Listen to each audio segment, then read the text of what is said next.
হাফিজুর রহমান রে কত গালি দাও, কিন্তু কলিজাটা দিয়ে বলতেছি বাবা রাগ করিস না, আসলেই তো আমি গালি পাওয়ার যোগ্য রে বাবা।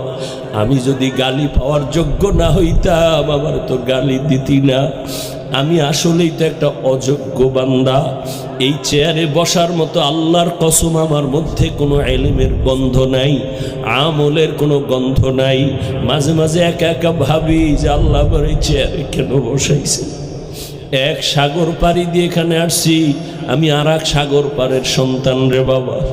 এই মানুষগুলো কেন আসছে তাও আমি বুঝি না, অথচ আমার কথায় কোনো কিছুই নাই, আমার ইলম নাই, আমল নাই, কেন আসছে তাও জানি না।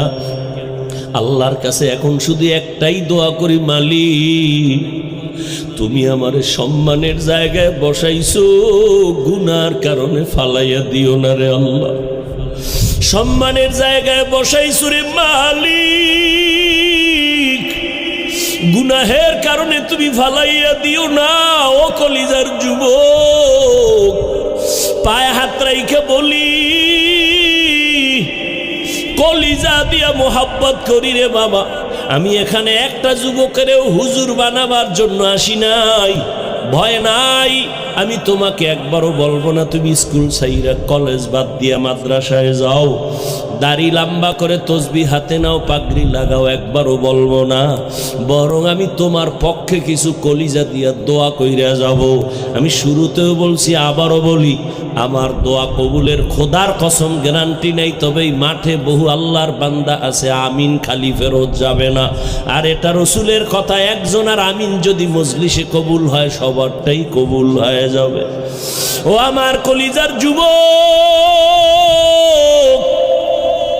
ভালো করে স্মরণ রাখিস, আমার আল্লাহ কত দয়ার মালিক।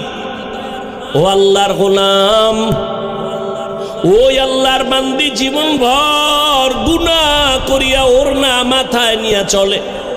ও যুবক, মুজার সাথে ওড়নার একটা মাথা গিরে লাগায় পানি উঠাইছে, মুজার মধ্যে পানি লইয়া দৌড়াইয়া কুকুরের পান করাইয়া দিছে। নবীজি সাহাবাদের সামনে এই ঘটনা বয়ান করতেছেন। হাদিস, নবী বলেন, সাহাবায়ে কেরাম জানোনি এই মহিলা জাহান্নামী, ওড়নার ওই মুজার সাথে বেঁধে পানি উঠায় কুকুরের যখন পান করাইল, কুকুরটা প্রাণ ঠান্ডা হয়ে আস্তে ঘুমায়া গেছে।